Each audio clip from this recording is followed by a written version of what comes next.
I'm here with Cam from Hurco and we're stood in front of a VMX30UDi. Cam, tell me all about this machine. Yeah, so this is one of our 5-axis machines. It's actually one of my personal favorites. It's a fantastic little machine. We've got a UDi spindle, which is a direct drive spindle. We've got about 15 kilowatts of power and about 15,000 RPM on that spindle. So that's a lot of power for a small machine. How many tools have you got in this carousel? So this specific machine actually has a 60 tool carousel, but in general it normally come with like a 40 tool carousel. Yeah. So there are some options on this machine. That's a lot of tools for a machine like this. Talk to me about the trunnion. So yeah, standard 5-axis trunnion table on this machine. The C is actually continuous and the A axis is 30 and minus 110 degrees.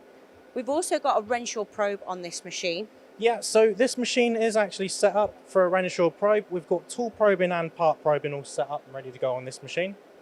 Any other key features on this machine, like the through spindle coolant? So yeah, this machine does have through spindle coolant, and the UDi machines actually do have through spindle coolant as standard.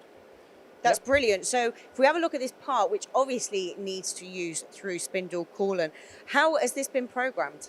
So this part here we've got in the machine is a part that's been programmed fully conversational. So all at the control on the machine.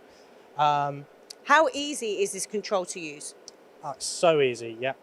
So 2 touch screens, as you can see. Keyboard comes out as well. So this is great for machinists to be able to use one probably side for the to see all the program, and then the other side to see a stock model basically of it being machined. Exactly, yeah, that's it. And on a machine like this, the twin screen comes as standard as well. So for a machine like this, if you're looking for something like this to add to your portfolio, come down to High Wycombe and speak to the guys at Hurco.